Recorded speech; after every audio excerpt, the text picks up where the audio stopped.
আলহামদুলিল্লাহ, আল্লাহ তাবারাকা ওয়া তাআলার বড় মেহেরবানি যে আল্লাহ রাব্বুল ইজ্জত আমাদেরকে মোহাব্বত করে ভালোবেসে দুনিয়ার সমস্ত কাজ থেকে ফারেক করে শুধুমাত্র একমাত্র কোরআনকে মোহাব্বত করে কোরআনের ভালোবাসায়, কোরআনের আকর্ষণে আমাদেরকে একটি কোরআনের মাদ্রাসায় একত্রিত হবার তৌফিক দান করেছে। বলুন আলহামদুলিল্লাহ। আল্লাহ কোরআনে বলেছেন, আল্লাহু ইয়াজতাবি ইলাইহি মাইয়াশা, আল্লাহ যাকে চান তাকে নিজের দিকে টেনে নেন। সুবহানাল্লাহ। আজকে আপনাদেরকে আল্লাহ পছন্দ করেছেন, বাড়িতেও আপনাদের খাবারের ব্যবস্থা আছে, বরং বাড়িতে অনেকের এসি আছে, আরো আরামে খাইতে পারবেন। এরপরেও কষ্ট করে আপনারা একটি কোরআনের মহব্বতে, কোরআনের ভালোবাসায় এসেছেন। এটা প্রমাণ করে যে আল্লাহ পাক আপনাদেরকে মহব্বত করে আল্লাহর কাছে টেনে নিয়েছেন। সুবহানাল্লাহ। আজকে দুইজন হাফেজ সাহেবকে সম্মানিত পাগড়ি দেওয়া হবে। হাফেজ সাহেবের তাৎপর্য কি? হাফেজ সাহেবদের গুরুত্ব কি? অনেকে মনে করেন কোরআন শরীফ মুখস্থ করলো কি লাভ হলো? আরে কোরআন শরীফ মুখস্থ করার পরে আমরা তো বলিনি যে তুমি অর্থ শিখিও না, তা তো বলি নাই। বরং কোরআনুল কারীমের হাফেজ হলো ভবিষ্যতে আলেম হবে। বরং কোরআনুল কারীমের সংরক্ষণের ব্যবস্থাই হলো হাফেজ হওয়া। পৃথিবীতে যখন কোনো কাগজ ছিল না, কোনো ছাপাখানা ছিল না, পেন ড্রাইভ ছিল না, কোনো গুগল ড্রাইভ ছিল না, কিচ্ছু ছিল না, তখন মানুষ কোরআন সংরক্ষণ করত সিনার ভিতরে। এই জন্য গোটা পৃথিবীতে কোনো ধর্মীয় গ্রন্থের হাফেজ হওয়া যায় না। ইহুদিরা গোটা দুনিয়াতে বড় পণ্ডিত। আইনস্টাইন ইহুদি, গ্যালিলিও ইহুদি, জুকারবার্গ এইও ইহুদি, ফেসবুক বানাইছে। এত বড় বিজ্ঞানী, চিন্তাবিদ সব ইহুদিদের ভিতরে আছে। কিন্তু ইহুদিদের একটা ধর্মীয় কিতাব, আপনারা মোবাইল নিয়ে ব্যস্ত থাকেন, আপনারা আমার ভাষণ শুনতেছেন, আপনারা মোবাইল নিয়ে ব্যস্ত, মোবাইল বন্ধ করেন। মানে একসাথে দুই মনোযোগ হয় না। একদিন মোবাইল দিয়ে ভিডিও করতেছেন, এর মানে আপনি দেখবেন হুজুরের চেহারা ভালো উঠে কিনা, আপনার মনোযোগটা এইদিকে থাকবে না। আপনারাও কষ্ট করে আসছেন, আমিও কষ্ট করে আসছি, দুটো কথা শোনা হোক, তাই না? গোটা দুনিয়াতে ইহুদিদের মতো পণ্ডিত নাই। ইহুদিরা বড় বুদ্ধিমান, খুব ব্রেনিয়ান, তারা জন্মগতভাবে ব্রেনি, নবীর গোষ্ঠী তো। কিন্তু এদের একটা কিতাব আছে, নাম হলো তৌরাত। গোটা দুনিয়াতে ইহুদিদের তৌরাতের কোনো হাফেজ নাই। সুবহানাল্লাহ। খ্রিস্টানরাও দুনিয়াতে খুব পণ্ডিত। খ্রিস্টান দুনিয়া অনেক কিছু তৈরি করেছে সভ্যতায়, বিজ্ঞানে, প্রযুক্তিতে। এই খ্রিস্টানদের একটা কিতাব আছে, নাম হলো ইনজিল, ওরা বলে বাইবেল। গোটা দুনিয়ার খ্রিস্টানদেরকে যদি বলা হয় তোমরা বাইবেলের একটা হাফেজ দেখাও, গোটা দুনিয়াতে খ্রিস্টান জগৎ একটা বাইবেলের হাফেজ দেখাতে পারবে না। জাপানের সব বিজ্ঞানী, জাপানি ঘড়ি, জাপানি গাড়ি, এর মানে জাপান খুব প্রযুক্তিতে আগায়া। এদের একটা ধর্ম আছে, নাম হলো ইহুদি, বৌদ্ধ ধর্ম। এদের একটা কিতাব আছে, নাম হলো ত্রিপিটক, তিনটা উপদেশ। পিটক মানে উপদেশ। এই ত্রিপিটকের কোনো হাফেজ নাই। গোটা দুনিয়াতে আমাদের পার্শ্ববর্তী দেশ ভারতে প্রায় 100 কোটি হিন্দু বসবাস করে। এরা রাম রাজ্য কায়েম করতে চায়। তো ওদের একটা কিতাব আছে, নাম হলো শ্রীমদ ভগবত গীতা। গোটা দুনিয়াতে হিন্দুদের কোনো গীতার হাফেজ নেই। কিন্তু কোরআনুল কারীমের গোটা দুনিয়াতে 6.5 কোটি হাফেজে কোরআন আছে। বহু বছর আগে এটা পরিসংখ্যান হয়েছে, এখন আরো বেড়ে গেছে। গোটা দুনিয়াতে একটা দুইটা নয়, 6.5 কোটি কোরআনের হাফেজ আছে। শুধু যে ছেলেরা হাফেজ হয় সেরকম না, মেয়েদের ভিতরে হাফেজ আছে। শুধু যে চক্ষুওয়ালারা হাফেজ হয় তা না, যারা চোখে দেখে না, অন্ধ, এদের ভিতরে লক্ষ লক্ষ হাফেজ আছে। অর্থাৎ পৃথিবীতে এভরি কাইন্ডস অফ ম্যান, যত রকম মানুষ পৃথিবীতে আছে, তত রকম মানুষের ভিতরেই একজন না একজন কোরআনের হাফেজ আছে। পৃথিবীতে যত ভাষা আছে, প্রত্যেক ভাষাভাষীর ভিতরে একজন হাফেজে কোরআন পাবেন। যার মাতৃভাষা ইংরেজি, এরকম একটা হাফেজে কোরআন পাবেন। যার মাতৃভাষা কিরগিজ, তার একটা হাফেজে কোরআন পাবেন। পৃথিবীতে জাতিসংঘের তথ্য অনুযায়ী প্রায় 6,500 ভাষা বেশি আছে, প্লাস ভাষা আছে। এত ভাষা, পৃথিবীর সমস্ত ভাষার ভিতরে আপনি হাফেজে কোরআন পাবেন। পৃথিবীর প্রত্যেক জাতির ভিতরে হাফেজে কোরআন পাবেন। ছেলেদের ভিতরে পাবেন, মেয়েদের ভিতরে পাবেন। ঠসাদের ভিতরে পাবেন, ল্যাংড়াদের ভিতরে পাবেন। অর্থাৎ মানুষের যত ভ্যারাইটিস হতে পারে সব ধরনের মানুষের ভিতরে আপনি কোরআনের হাফেজ হতে পাবেন। এটা কোরআনের একটা মোজেজা, কোরআনের একটা অলৌকিকত্ব, মেসমেরিজম। কোরআন এটা যে মানুষ তৈরি করেনি, মুহাম্মদ সাল্লাল্লাহু আলাইহি ওয়াসাল্লাম বানায় নাই, এটা আল্লাহর কথা। এইটা প্রমাণ করার জন্য আল্লাহ গোটা দুনিয়াতে কোন কিতাবের হাফেজ পয়দা করে না, শুধুমাত্র আল্লাহ কোরআনের হাফেজ বানায় রাখছে। সুবহানাল্লাহ। ইন্না নাহনু নাযালনা যিকরা ওয়া ইন্না লাহু লাহাফিজুন। আল্লাহ বলেন আমি কোরআন নাজিল করেছি, এই কোরআনের সংরক্ষণের দায়িত্ব আমার। দেখেন, আমার এক বন্ধু ছিল, বাংলাদেশে থাকতে গিটার টিটার বাজায়, গান টান গাইতো, উদিচি করতো। আমার বন্ধু বান্ধব তো ভ্যারাইটিস, হুজুরও বন্ধু আছে, ইংরেজি লাইনের লোকও বন্ধু বান্ধব আছে। আমার এই দোস্ত বাংলাদেশে ছিল পাঙ্কু, মানে গিটার, হেভি হিপ্পি চুল, তারপরে জিন্সের প্যান্টের মধ্যে একটু ছিঁড়ে দিছে, সুতে কয়েকটা বাইরে হয়ে আছে, এটা স্টাইল। আমি এখন, দোস্ত তুমি সেরা প্যান্ট পরো, কোন এটাই স্টাইল। এই দোস্ত গেছে আমেরিকা, বহুদিন পরে আমেরিকা থেকে আসার পর আমার সাথে দেখা, দেখি টুপি পরে পাগড়ি টাগড়ি, অবস্থা খারাপ। আমার করতেছে, দোস্ত দোয়া করো, আমার দুইটা ছেলে হাফেজ। সুবহানাল্লাহ। আমি বললাম তুমি বলো কি দোস্ত, তুমি না বাংলাদেশে গিটার বাজায় গান টান গাইতে, তুমি পাঙ্কু ছিলা? আরে কই না, আমেরিকা যায় তবলিগ আলাদের পাল্লায় পড়ছি, এক সিল্লা দিছি, এরপর থেকে আমার অবস্থা পাল্টে গেছে। আমি বললাম তোমার বেটাদেরকে হাফেজ বানাইলা? এখানে ইংলিশ মিডিয়ামে পড়তো। কয় জানো না, আমেরিকায় যাওয়ার পরে কি যেন মনে হইলো যে না, এগুলো দুনিয়াদারি করে কি করবো, হাফেজ বানায়। আমি বুঝেছি চেয়েছি, আল্লাহ যাকে চায় তার পরিবারে তার সন্তানকে কোরআনের জন্য কবুল করে। আল্লাহ তাকে পছন্দ করেছে। মানুষ তো দুনিয়া থেকে আমেরিকা যায় মাল কামানোর জন্য, ডলার কামানোর জন্য। মানুষ ভালো মানুষ আমেরিকার যে খারাপ হয়ে যায়, বাংলাদেশের জীবনে মদ খায়নি, আমেরিকার যে মদ খাওয়া আরম্ভ করে। কিন্তু এই ছেলেটা এই দেশেই উল্টা পাল্টা ছিল, ওই দেশে যা ভালো হয়েছে। এর মানে কি জানেন? আল্লাহ যাকে চায় তার দ্বারা কোরআনের কাজ করায় নেবে। সুবহানাল্লাহ। এই জন্য আপনারা বড় সৌভাগ্যবান, আমার মায়েরা যারা আপনারা আসছেন, আপনারা বড় সৌভাগ্যবান যে আপনাদের পরিবারের একটা ছেলের দ্বারা আল্লাহ কোরআন সংরক্ষণের ব্যবস্থা করিয়ে নিয়েছে। এই জন্য আমি খুব সংক্ষেপে কথা বলে শেষ করে দেব। কোরআনের বৈশিষ্ট্য চারটে। এক নম্বর বৈশিষ্ট্য হলো কোরআনের হাফেজ হওয়া যায়, এছাড়া কোরআনের বাইরে কোনো কিতাবের আপনি হাফেজ হতে পারবেন না। কোন তৌরাতের কোনো হাফেজ নাই, রামায়ণের কোনো হাফেজ নাই, ত্রিপিটকের কোনো হাফেজ নাই, বাইবেলের কোনো হাফেজ নাই। নাম্বার দুই, কোরআনুল কারীম পাঠ করার একটা নির্ধারিত প্রোনাউন্সিয়েশন আছে, নির্ধারিত উচ্চারণ বিধি আছে। এটাকে বলে মাখরাজ, এটাকে বলে তাজবিদ। অর্থাৎ আপনি যে দেশের মানুষই হন না কেন, যদি কোরআন পড়তে চান, একটা নির্ধারিত ফরম্যাটে আপনাকে কোরআনটা পড়তে হবে, নির্ধারিত উচ্চারণ বিধি অনুসরণ করে আপনাকে কোরআন পড়তে হবে। এই জন্য গোটা পৃথিবীর যে কোনো মানুষ যদি শুদ্ধ করে সহি করে কোরআন পড়ে, বুঝার উপায় নাই এর বাড়ি কোন দেশে। যেমন আমরা বগুড়ায় কথা বলি, বগুড়ার মানুষ বলে ক্যাঙ্কা আসু, অন্য জায়গায় বলে কেমন আসু। তাহলে কেমন বগুড়া এসে কি হয়ে গেছে? ক্যাঙ্কা হয়ে গেছে। আরব দেশেও আছে, মিশরে বলে আজিলিস, বসো। মিশরে বলে গুল্লাকা, আমি তোমাকে বলিনি আগুল্লাকা। আর আরব দেশে বলে আকুল্লাকা। মিশরে বলে উনজুর, আরবে করে সুফ। আরব দেশের আঞ্চলিক আরবি পার্থক্য আছে, কিন্তু কোরআনের আরবিটা এমন একটা আরবি, কোরআনের উচ্চারণ বিধি এমন একটা উচ্চারণ বিধি, যদি আরব দেশের মানুষও কোরআন শরীফ পড়ে, আর পাশে যদি বসে একটা ইংল্যান্ডের মানুষও কোরআন শরীফ পড়ে, এর পাশে যদি রাশিয়ান একটা মানুষও সহি করে কোরআন শরীফ পড়ে, আপনি বুঝতে পারবেন না কার দেশের বাড়ি কোথায়। সুবহানাল্লাহ। কারণ সবার আওয়াজ একরকম হতে হবে। পৃথিবীতে অন্য কোন কিতাবের এই বৈশিষ্ট্য নাই। একমাত্র কোরআনের বৈশিষ্ট্য হলো কোরআন তার আওয়াজকে ধরে রাখছে গোটা পৃথিবীতে, ওয়ার্ল্ড ওয়াইড একই রকম, এক কাতারে ধরে রাখছে। দেখেন, কোরআন শরীফের 29টা হরফ উচ্চারণ হয় 17টা জায়গা থেকে। এক খ্রিস্টান ডাক্তার বলতেছে যে কোন মানুষ যদি সকালে এবং বিকালে শুদ্ধ করে আরবি 29টা হরফ উচ্চারণ করে, তাহলে তার গলার মধ্যে ক্যান্সার হবে না। সুবহানাল্লাহ। এখন ওই খ্রিস্টান ডাক্তারকে মানুষ জিজ্ঞেস করছে, তুমি এই কথা কেন বললো?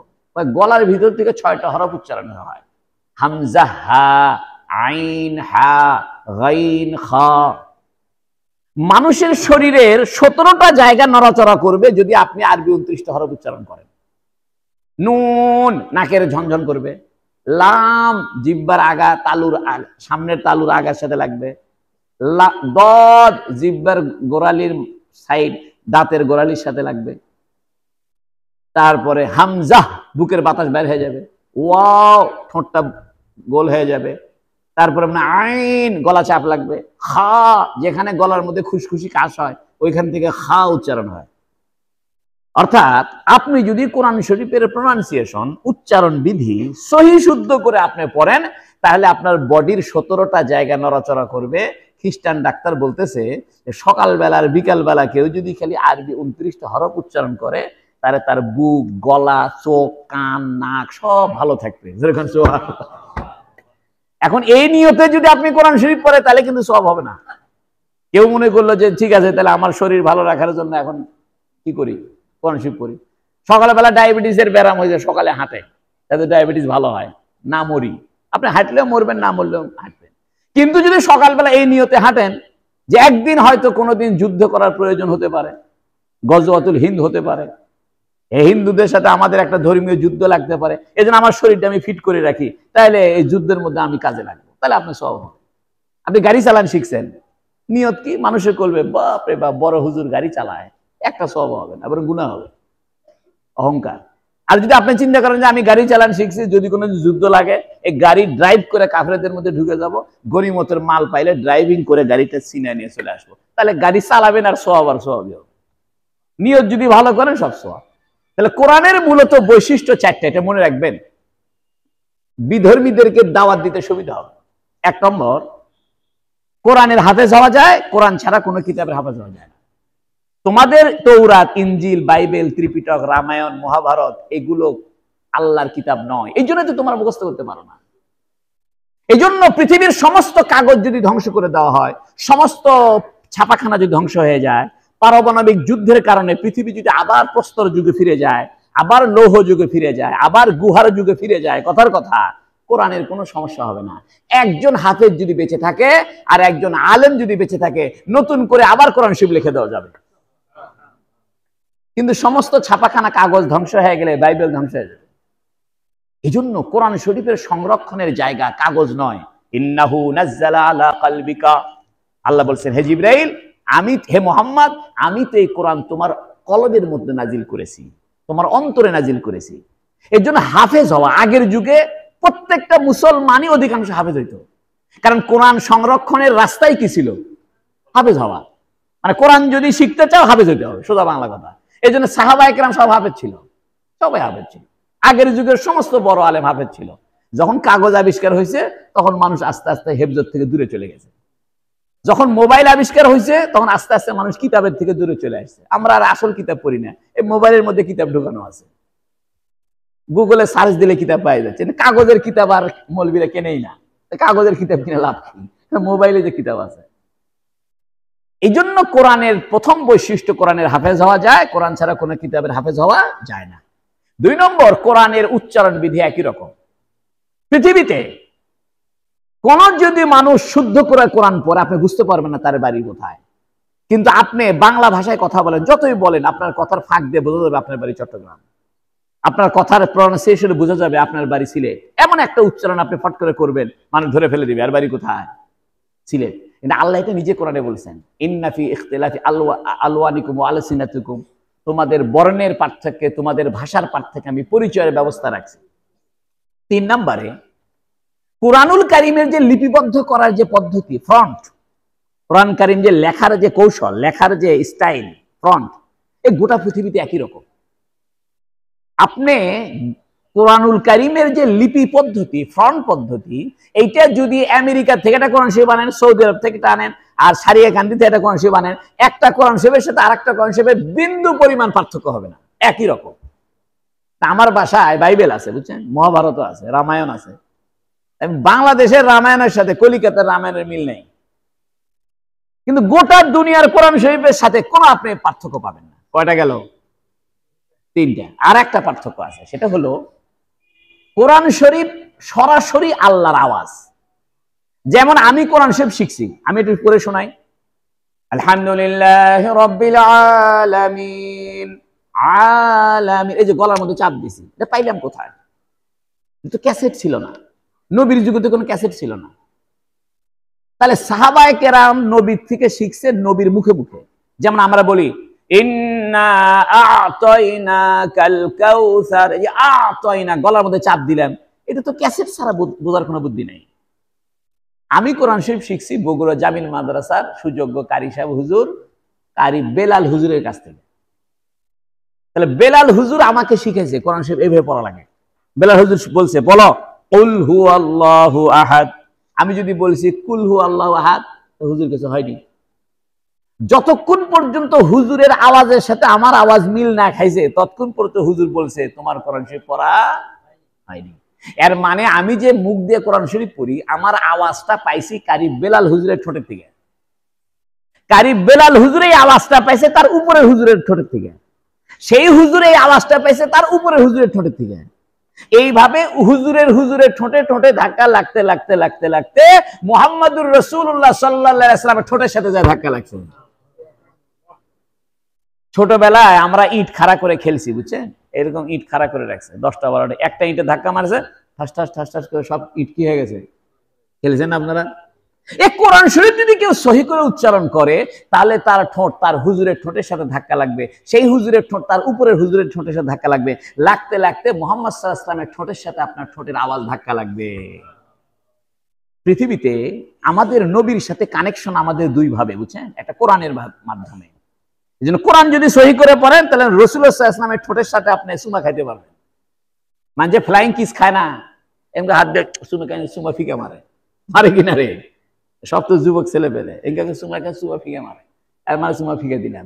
আপনি যদি সহি করে কোন শিব পড়া শিখেন তাহলে আপনার ঠোঁটের আওয়াজ উপরের হুজুরের ঠোঁটের সাথে কানেকশন হবে। এভাবে কানেকশন পাইতে পাইতে নবীর ঠোঁটের সাথে আর নবীর আওয়াজটা সরাসরি আল্লাহর আওয়াজের সাথে যে ধাক্কা লাগে।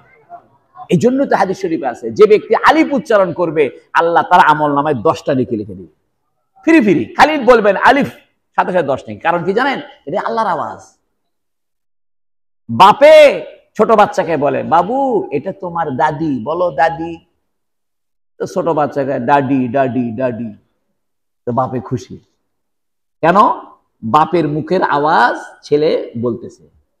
আপনি আল্লাহর আওয়াজ মুখ দিয়ে উচ্চারণ করবেন, আল্লাহ খুশি হবে না বেজার হবে? এই জন্য একটা হাদিসে আছে, কিতাবে আছে, কেউ যদি কষ্ট করে কোরআন শরীফ পড়ে, চেষ্টা করে শুদ্ধ করার জন্য, কিন্তু শুদ্ধ হচ্ছে না, তবুও তার আমলনামায় সওয়াব লেখা হবে। এই জন্য আপনি দেখেন বাতাসের একটা আওয়াজ আছে, বৃষ্টির একটা আওয়াজ আছে, শঁ আওয়াজ হয়, ঝরঝর ঝরঝর। শুকনা পাতার আওয়াজ আছে, এটাকে নির্ঝর বলে, শুকনো পাতার আওয়াজ। শুকনো পাতার যে আওয়াজ এটাকে মরমর বলে, নির্ঝর বলে। এই ঠিক আল্লাহর একটা আওয়াজ আছে, এই আওয়াজের নাম সাউতে কাদিম।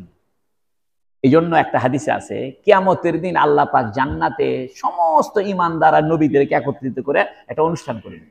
অনুষ্ঠান করে আল্লাহ বলবে দাউদ তোমাকে আমি জবুর দিয়েছিলাম তেলাওয়াত করো। দাউদ আলাইহিস সালাম জবুর তেলাওয়াত করে শোনাবে। মুসা আলাইহিস সালামকে বলবে তোমাকে তৌরাত দিয়েছিলাম তৌরাত শোনা, সে শোনাবে। ঈসা আলাইহিস সালামকে বলবে তোমাকে ইনজিল দিয়েছিলাম শোনাও। তো সবাই মনে করবে এবার মুহাম্মদ সাল্লাল্লাহু আলাইহি ওয়াসাল্লামের পালা, কারণ মুহাম্মদ সাল্লাল্লাহু আলাইহি ওয়াসাল্লামকে আল্লাহ কি দিয়েছে? কোরআন দিয়েছে। আল্লাহ বলে মুহাম্মদ দাঁড়াও, কোরআন আমি শোনাবো, কারণ কোরআন আমার আওয়াজ। সুবহানাল্লাহ। তখন আল্লাহ পাক সূরা রহমান তেলাওয়াত করে শোনাবেন, সমস্ত জান্নাতীরা নূরের বৃষ্টিতে আলোকিত উজ্জ্বল হয়ে উঠবে। পরে যখন নিজ নিজ বেহেশতে ফিরে যাবে তখন হুরেরা বলবে আপনারা কোথায় গেছিলেন, আপনাদের চেহারা এত উজ্জ্বল হয়েছে কেন?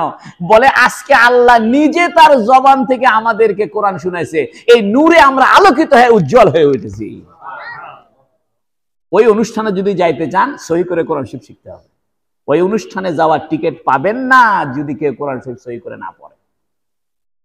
আমার কথা শেষ। কোরআন শরীফের 4টা বৈশিষ্ট্য অনেক আছে, এটা খুসুসিয়াত বলে।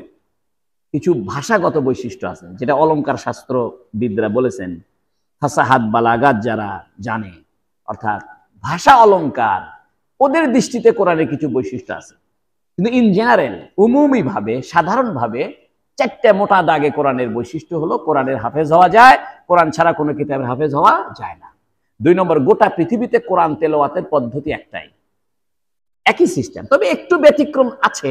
সেটা হলো আপনার নবী আলাইহিস সালাম সেটা শিখাই দিয়েছেন, এটা ভাষাগত একটু পার্থক্য। যেন মুসাইতির অদ্দোহা ওয়াদ্দোহে, কিন্তু মাখরাজ এক আছে, মাখরাজের কোনো ঝামেলা নাই।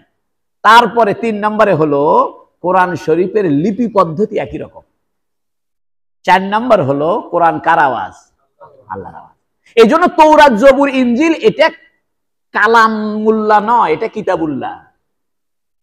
কালামুল্লাহ মানে আল্লাহর কথা। কোরআন শরীফ একমাত্র আল্লাহর কালাম। তৌরাত, জবুর, ইনজিল এটা আল্লাহর কালাম নয়, এটা আল্লাহর কিতাব। আপনি বলতে পারেন হুজুর কিতাব আর কালাম কাকে বলে? কিতাব বলা হয় লিখিত বিষয়কে।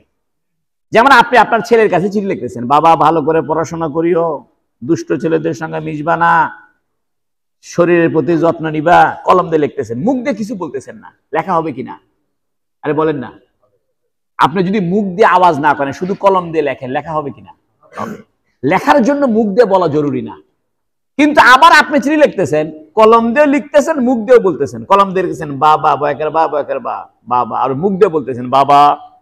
কলম দিয়ে লিখছেন তরে সুখের তু মাসিকের মি, আবার মুখ দিয়ে বলতেছেন তুমি। তাহলে একসাথে কয় কাজ হচ্ছে? মুখ দিয়েও বলতেছেন, কলম দিয়ে লিখতেছেন। তৌরাত, জবুর, ইনজিল আল্লাহ তার জাতের অস্তিত্বের ভিতর থেকে আওয়াজ দিয়ে প্রকাশ করেনি, এটা ফেরেশতাদেরকে কলম দিয়ে লেখায় দিছে। আর কোরআন শরীফ আল্লাহ পাক তার অস্তিত্বের ভিতর থেকে আওয়াজ দিয়েও প্রকাশ করছে, আবার কলম দিয়ে লিখেও দিছে। সুবহানাল্লাহ। এই জন্য কোরআন শরীফের আওয়াজটা এটা মাখলুক নয়, এটা সৃষ্ট নয়। আসমান জমিন চন্দ্র সূর্য যেমন সৃষ্টি, কোরআন শরীফ আল্লাহর কি নয়? সৃষ্টি নয়। কোরআন শরীফ আল্লাহর সিফত, আল্লাহর বিশেষণ, আল্লাহর গুণ। আল্লাহ যেমন দয়ালু, আল্লাহ যেমন দানশীল, একই রকম ভাবে আল্লাহ কোরআনের আওয়াজকারী। সুবহানাল্লাহ। এই জন্য কোরআন শরীফ আল্লাহর কি নয়? সৃষ্টি নয়। আমি আমার কথা শেষ। আমি অভিভাবকদের জন্য কয়েকটা কথা বলবো। 1 নম্বর কথা হলো, আপনার ছেলেকে আপনি ফারুকে মাদ্রাসা দিয়েছেন, হাফেজ বানাবেন, আলেম বানাবেন, খুব ভালো কথা। কিন্তু আপনার বাড়ির পরিবেশটা যদি ইসলামী না করেন, এই ছেলেটা নষ্ট হয়ে যাবে। কারণ আপনি আইসক্রিম তৈরি করেছেন, এখন আইসক্রিম আপনি যদি গরমের ভিতরে চুলার পাশে রাখেন, তাহলে আইসক্রিম থাকবে? বলেন না। আপনি সুন্দর একটা আইসক্রিম কিনে আনছেন, ভ্যানিলা আইসক্রিম কিনে আসছেন, সুন্দর একটা আইসক্রিম, বাটি আইসক্রিম কিনে আনার পরে চুলার পাশে রাখছেন, কিছুক্ষণ পর আইসক্রিম গুলো নষ্ট হয়ে যাবে। আপনি যদি আইসক্রিম সঠিক রাখতে চান, তাহলে আবার ফ্রিজে রাখতে হবে। এর মানে আপনার ছেলেকে ফারুকে মাদ্রাসা দিয়েছেন, আপনি ছেলেকে হাফেজ বানাচ্ছেন, কিন্তু বাড়ির পরিবেশটা এখনো ভালো করেননি। বাড়ির পরিবেশ ভালো না হওয়ার অর্থ কি? এখনো আপনার বাসায় ডিশের লাইন চলে, এখন আপনি ছেলের সামনে মোবাইল বাইর করে ঢিংঢাং গান শোনেন, এখনো আপনি মোবাইলে টিকটক দেখেন। আপনার হাফেজ ছেলে বাড়ির মধ্যে ঘুরে বেড়াচ্ছে, আপনি টিকটক দেখতেছেন, আপনি ফেসবুকের ভিতরে উলঙ্গ ছবি দেখতেছেন, আপনি উল্টাপাল্টা করতেছেন। তো ওই হাফেজ ছেলে চিন্তা করবে এটা তো একটা বৈধ কাম, সবাই করে, অসুবিধা কি? 2 নম্বর, আপনি বেপরদায় ঘোরাঘুরি করেন। মনে রাখবেন, কোন বড় বুজুর্গ আলেমের মা কোনদিন বদ্দিন ছিল না। নবী আলাইহিস সালামের যে মায়ের বংশ আর বাপের বংশ, আদম আলাইহিস সালাম পর্যন্ত, এরা কোনদিন জিনাকার ছিল না। কুল্লুহা নেকাম, হাদিসে আছে হুজুর সাল্লাল্লাহু আলাইহি ওয়াসাল্লাম থেকে আদম আলাইহিস সালাম পর্যন্ত তাদের যে বংশসূত্র, নবীর বাপ বাপ বাপ, তার বাপ তার বাপ, দাদা দাদা, নবীর মা মা তার মা, এরা কেউই খারাপ ছিল না। এবং সবচেয়ে বড় কথা, এরা কেউই কাফেরও ছিল না। এটা অনেকে জানে না। অনেকে মনে করে যে নবীর বাপ দাদারা কাফের ছিল। না, নবীর বাপ আব্দুল্লাহ ইমানদারি ছিল, ইব্রাহিমী দিনকে মানত। সে আব্দে মানাফ, এরা ইব্রাহিমী দিনকে মানত। মুত্তালেব ইব্রাহিম দিনকে মানত। এরা সব ভালো মানুষ ছিল, চারিত্রিক ভাবে ভালো, এবং ইব্রাহিমী ধর্মের উপরও ছিল। এখান থেকে বোঝা যায়, আপনার ছেলেকে যদি আপনি ভালো মানুষ বানাইতে চান, আলেম বানাইতে চান, তাহলে আপনাকে ভালো মানুষ হতে হবে। আর ভালো মানুষ হওয়ার প্রথম শর্ত হলো হালাল খাইতে হবে। আপনি হারাম টাকা খায়া, ঘুষ খায় ছেলে হাফেজ বানাবেন, টিকবে না। আমার মা বোনদেরকে বলি, আপনি ছেলের সামনে এইটা গল্প করবেন না, এই আজকে জেলা স্কুলে এসএসসি রেজাল্ট বের হয়েছে, আমাকে A+ পাইছে, GPA 5, হাই রে মিষ্টি বিতরণ। আপনার ছেলে মনে মনে চিন্তা করবে, আরে আমি স্কুলে ভর্তি না হয়তো বিরাট ভুল করছি, আমি যদি এসএসসি পরীক্ষা দিতাম তাহলে আমার জন্য মিষ্টি আসতো, আমার জন্য পাড়ার ভাবিরা গল্প করতো, পাড়ার খালাম্মারা গল্প করতো, বুয়েটে চান্স পাইছে, আমার ছেলে মেডিকেলে চান্স পাইছে, জানেন ভাবি আমার মেয়েটা ঢাকা মেডিকেলে পাইছে, চিটাং মেডিকেলে পাইছে, আরে ভাবি দোয়া করবেন। 3 দিন পরে, ভাবি জানেন না আমার মেয়েটা জামাই সহ আমেরিকা চলে যাচ্ছে। এই বাজে গল্প আপনার ছেলে মেয়ের সামনে করবেন না। এতে আপনার ছেলে মেয়ে দুনিয়ামুখী হবে এবং আপনার ছেলে মেয়ের কষ্টের কারণ হবেন আপনি। আপনি যখন আপনার ছেলের সামনে এই কথা, শুধু মাদ্রাসার ছাত্র না, আপনার ছেলে একটা স্কুলে পড়ে, জেলা স্কুলে পড়ে বা পুলিশ লাইনে পড়ে, তারপরেও তার সামনে এই গল্প করবেন না, আরে অমকের ছেলে মেডিকেলে চান্স পায়, কি তুই কি করলি, তুই তো হারামজাদা শেষ। এটা গল্প করবেন। একটা কবিতা আছে আরবিতে, লাউ লাউলাল হোমাকা লা বাতালাতিদ দুনিয়া, যদি বেকুব লোকরা দুনিয়াতে না থাকতো তাহলে দুনিয়া এত সৌন্দর্য হইতো না। আর দুনিয়ার চাকচিক্য সব বেকুব লোকরা করছে। এই বড় বড় বিল্ডিং এলে বেকুব দেখে এই বড় বড় বিল্ডিং বানাইছে। বুদ্ধিমান হলে টাকাগুলো বিল্ডিং এর পিছনে খরচ করতো না, দিনের পথে খরচ করতো। যাই হোক, আমি আপনাদের মা বোনদেরকে উদ্দেশ্য করে বলছি, আপনারা কখনোই বাচ্চার সামনে দুনিয়াবি উচ্চাভিলাষের গল্প করবেন না। তাহলে এই ছেলেটা মনে মনে আহত হবে এবং সে মনে মনে একটা চিন্তা করবে যে আমি যদি মেডিকেলে চান্স পাইতাম তাহলেই তো ভালো হইতো, আমি হাফেজ হয়ে কি হলো, অথবা আমি দাওরা পাস করলাম, আমি আলেম হইলাম, আমার জন্য তো কেউ মিষ্টি নাই, আমার জন্য তো পেপারে ছড়াছড়ি নাই, আমার জন্য তো পেপারে কোনো চুমাচুমি নাই, আমার জন্য তো পেপারে কোনো ঢোল বাজার নাই, তাহলে আমি কি? এই যে আমি কি, এই যে একটা হীনমন্যতা, এইটা আপনার সন্তানের অন্তরে আপনি ঢুকাবেন না। 2 নম্বরে, আপনার সন্তানকে দুনিয়ার উচ্চাভিলাষী বানাবেন না। মরবেন, এই ছেলে আপনাকে বৃদ্ধাশ্রমে রেখে আসবে। আর যদি ছেলেকে আখিরাতমুখী বানান তাহলে এই ছেলে আপনাকে খেদমত করবে। আমার চোখে দেখা 2টা ছেলে, 2টাই আমেরিকায় থাকে, তার মা অসুস্থ, একটা হসপিটালে, এই বগুড়ার হসপিটালে মালেকা, আমি নামে বলে দিই, মালেকা নার্সিং এ তার মাকে টাকা দিয়ে রাখছে, ছেলে মেয়ে আসেও না বছরকে বছর। একটা মায়ের কি মনে চায় না যে আমার অসুস্থ সময় আমার ছেলেটা পাশে এসে বসুক, মাথায় একটা হাত রাখুক, মা বলে ডাকুক, পাটা টিপে দিক, হাতটা টিপে দিক, মাথায় একটু হাত দিক। ছেলেদের সময় নাই, ক্যারিয়ার নিয়ে ব্যস্ত, নিজের জীবনকে ক্যারিয়ার গঠন করতে হবে। অর্থাৎ আমেরিকায় তারা ব্যস্ত আর টাকা পাঠাচ্ছে, আর আয়ারা এসে তার খেদমত করে, আর আয়ারা কি সেই খেদমত করবে? এই জন্য আমি আপনাদেরকে বলবো, আপনার বাচ্চাদেরকে দুনিয়ামুখী করবেন না। আপনারা নিজেরাও পারস্পরিক ভাবে দুনিয়ামুখী গল্প করবেন না। ভাবি, আপনার ভাই সেই দিন এক ভরি স্বর্ণের মালা কিনে দিছে, দেখেন তো ভাবি, এগুলো বলবেন না। আপনি যাকে এটা শোনাচ্ছেন তার স্বামী হয়তো এটা দিতে পারে না, আহত হবে। আপনি মিশাই গল্প করতেছেন। ভাবি, জানেন না এই জলশ্রী তলাতে ফ্ল্যাট কিনলাম, বুঝছেন, এই 40 লাখ টাকা দিয়ে ফ্ল্যাট কিনলাম। আর আপনার ভাই তো জানেনি, আপনার ভাই বললো সে নাকি ওই গুলশানে একটা ফ্ল্যাট কিনবে। এগুলো বাজে গল্প আপনি করবেন না।